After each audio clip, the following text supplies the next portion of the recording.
Welcome to our presentation sponsored by the Jesuit Retreat Center of Los Altos.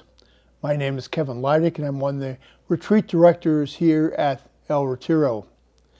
In my last webcast, I presented the first strategy that Jesus models for us when facing troubled times. That first strategy is to allow Jesus to work for us, that is, labor for us, to minister to us. In John 13, verse 14 to 15, Jesus subsequently declares, "If I, therefore, the master and teacher, have washed your feet, you ought to wash one another's feet. I have given you a model to follow, so that is what I've done for you, you should also do."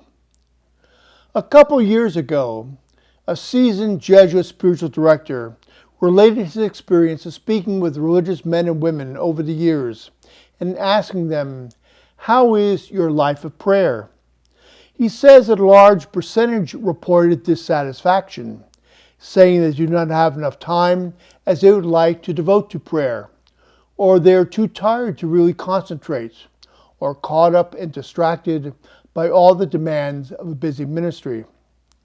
This wise spiritual director reflects that the question, "How is your life of prayer?"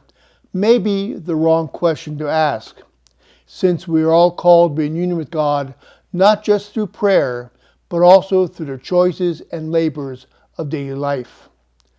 Personal prayer is one privileged means of union with God, along with communal prayer such as Eucharist, but also through our daily choices in Christian living. But he suggests that a more encompassing question to ask is, how am I cooperating with God today?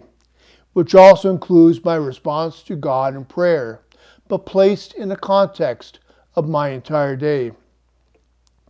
This is a more promising question of how is my life of union or cooperation with God is richer, more expansive, more heartening, and more useful and fruitful.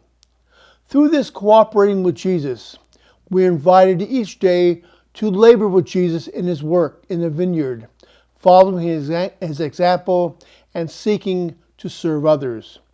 Again, John 13, verse 14 to 15 states, "If I, therefore, the master and teacher, have washed your feet, you ought to wash one another's feet.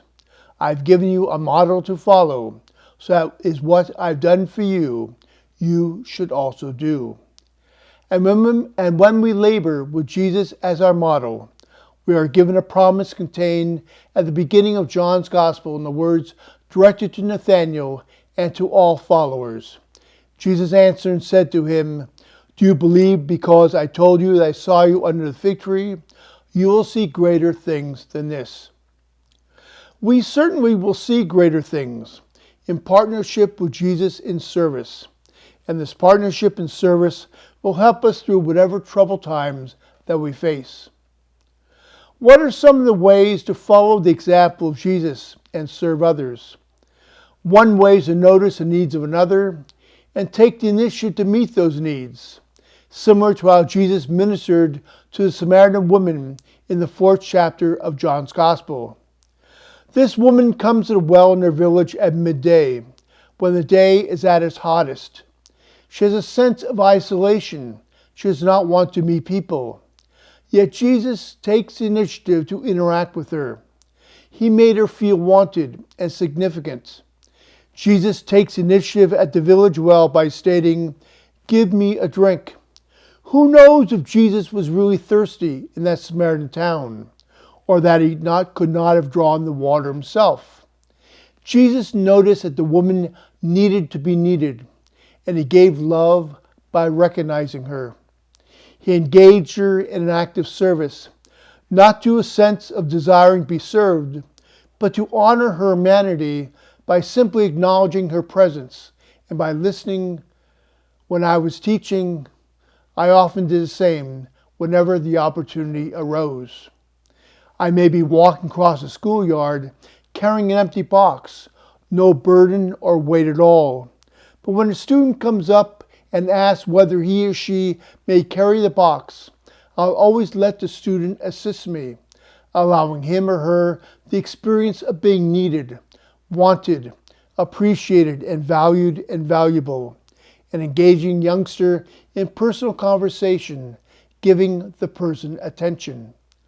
Much like Jesus ministered to the Samaritan woman, and also to Nicodemus in John chapter 3, a Pharisee who comes to Jesus secretly in the middle of the night to ask him questions.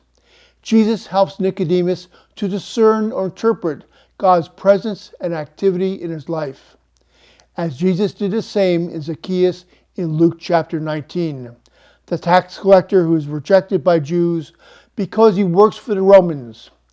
When Jesus sees Zacchaeus up in the tree, he says, "Zacchaeus, come down quickly, for today I must stay at your house." Giving others the opportunity to be generous is an excellent way of hearing the call of Jesus to serve with him and to follow his example, especially during these unprecedented times of the global pandemic. Besides helping others, let us also serve others by allowing them to come to our assistance, thereby creating a community of mutual assistance. Thank you.